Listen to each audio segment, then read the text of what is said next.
Bonjour à tous et bienvenue sur ma chaîne.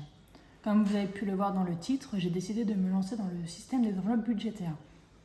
Je vais me présenter rapidement pour que vous puissiez comprendre mieux ma situation et surtout le pourquoi du comment je me lance aussi dans cette aventure. Donc moi je m'appelle Pauline, j'ai 28 ans. Donc nous avons emménagé avec mon conjoint dans une maison en location et nous attendons un petit bébé pour mi-octobre. Donc j'adore regarder tout ce qui est vidéos de budget, épargne et astuces pour faire des économies. Et avec cette petite bouche en plus qui va arriver, je me suis donc penchée sur mon budget par curiosité et en fait j'ai réalisé que c'était la cata totale. Il s'avère que je ne sais pas du tout gérer mon argent et je suis quasiment tous les mois en négatif. Pourtant j'ai tendance régulièrement à regarder mes comptes. Pour moi tout allait bien, j'étais toujours dans le positif, jamais dans le négatif. En fait c'est que j'avais un débit différé et donc ça c'est pas bon. Parce que du coup c'est prélevé le mois d'après. Et je me rends pas compte en fait, et c'est en analysant mon budget que je me suis rendu compte de cela. Donc j'ai contacté mon banquier début de semaine dernière, oui c'était ce mardi, pour arrêter ce débit différé et demander un débit immédiat. Rien que quand j'ai fait l'analyse des 3 derniers mois, j'ai passé un temps fou, parce que ça aussi de ma foi, je ne note pas mes dépenses. Mais se rappeler à un mois après de pourquoi on a dépensé, à quel moment et à quoi correspondent les dépenses, c'est tout simplement une horreur. Donc j'attends sa réponse et j'espère que ça va pas tarder parce que une semaine pour répondre, ça a manqué mais quand même. Donc pour mieux gérer mes dépenses, je vais donc faire avec vous mon budget du mois de juillet. Donc pour ça, j'ai catégorisé en plusieurs catégories afin de calculer mon reste à vivre. Donc j'ai fait une partie pour les entrées, une catégorie pour dette et crédit, une catégorie pour épargne et une catégorie pour dépenses fixes. Donc en entrée, nous avons donc mon salaire qui tombe tous les mois, évidemment. Ce mois-ci, il était de 1251,29 €. Mais mon salaire n'est jamais identique car il y a des mois où j'ai plus, il y a des mois où j'ai moins. Parce que généralement, j'ai rarement moins que ça. Mais j'ai souvent des paniers repas ou des remboursements de frais que là, j'ai pas eu ce mois-ci. Ensuite, il faut savoir qu'avec mon conjoint, on a compte joint. Et du coup, on divise en deux toutes les dépenses communes que nous avons pour la maison et dépenses courantes, courses et tout ça. Donc je mets dans ce budget uniquement ma partie et ma part. Donc ensuite j'ai un investissement locatif qui me rapporte un loyer de 650 € par mois quand il est payé. Ensuite mon frère m'a fait un remboursement de 20 €. Petite vente sur Le Bon Coin.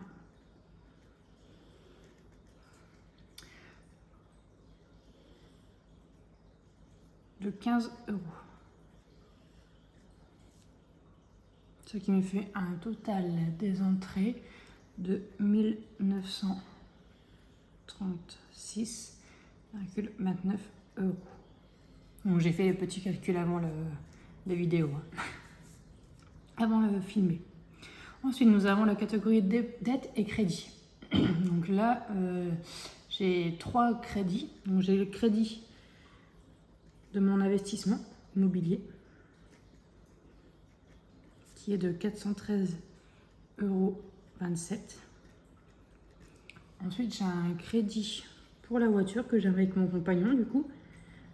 Donc cette dépense là est en fait à multiplier par 2. Donc moi ma part est de 265 €. Ensuite j'ai un petit crédit à la consommation. Je suis pas fan des crédits à la consommation. Mais là, comme j'avais pas encore 28 ans, j'avais eu le droit à un crédit de 1000 € que je devais rembourser sur 36 mois maximum sans intérêt. Donc sans frais en plus. Donc je l'ai pris, en fait j'ai placé ces 1000 €. Et ensuite, nous avons le loyer de la maison. Donc moi, ma part s'élève à 250 €. Donc ce qui fait pour cette catégorie un total de 950 56,05 euros. Au niveau des épargnes, donc j'ai un PEL où je mets 50 euros par mois et une assurance vie que j'alimente de 52 euros par mois. Ça fait un total de 102 euros. Donc comme vous voyez, en épargne, j'épargne pas grand chose. Mon but est d'épargner un petit peu plus que ça. Ensuite, en dépenses fixes. Donc là par contre j'en ai un peu plus. Donc j'ai les frais bancaires perso, donc ça c'est uniquement mes comptes personnels, donc j'ai 3 comptes courants, j'ai Crédit Agricole, Boursorama et Caisse d'épargne. Donc Boursorama, évidemment il n'y a pas de frais bancaires, donc ça c'est super cool, il faut juste utiliser la carte. Mais par contre je paye du coup 8,5 euros par mois pour les tenues de compte des deux autres, donc Crédit Agricole et Caisse d'épargne. Ensuite nous avons les frais bancaires du compte joint, donc qui s'élève à 2,2 euros. Donc pour ma part évidemment. Je vous ferai un petit repère après pour les dépenses qui sont communes. Donc ensuite j'ai une assurance de propriétaire non occupant, donc ça c'est pour mon investissement locatif, plus une assurance décès qui s'élève au total à 14,63 euros. Ensuite, nous avons Internet. Donc Internet, nous payons, enfin moi pour ma part, 21,5 euros. Donc c'est vrai que les deux cumulés, ça fait peut-être un peu cher. Les deux parts, on est du coup à 43 euros à peu près.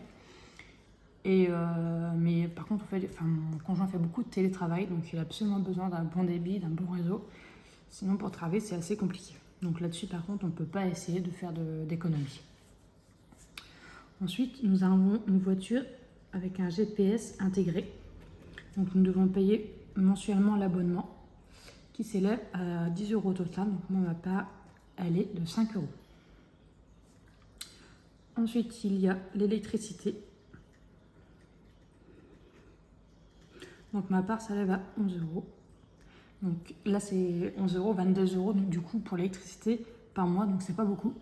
C'est parce que j'ai mon père qui m'aide à payer l'électricité parce que c'est vrai que c'est une grande maison et on en a pour 300 euros d'électricité. Donc on doit vous dire que c'est un petit peu compliqué et comme mon père a bien voulu nous aider sur ce point, honnêtement on n'a pas dit non. Le but est d'essayer de s'en sortir tout seul. Ensuite nous avons l'assurance de la maison qui est de 18,47 euros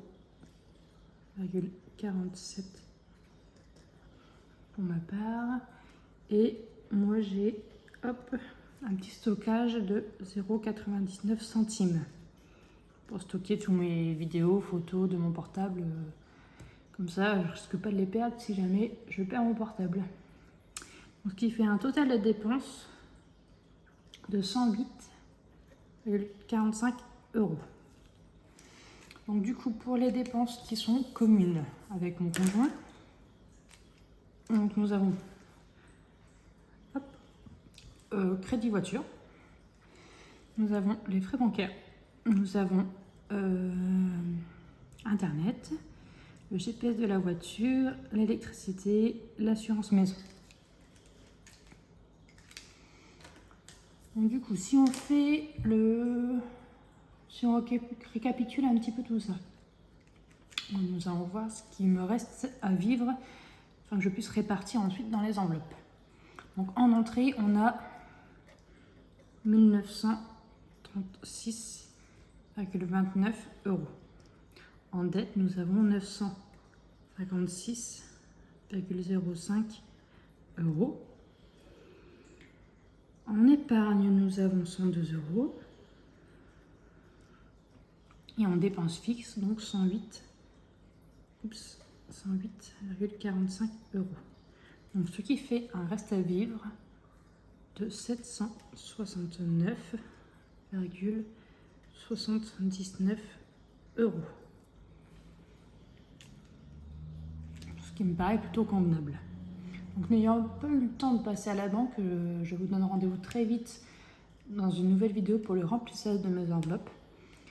J'ai décidé de partager avec vous cette nouvelle aventure pour avoir des conseils et du soutien, parce que j'ai remarqué qu'il y a une vraie communauté à ce sujet, plein de bienveillance et prête à échanger sur de nombreux sujets et astuces économiques.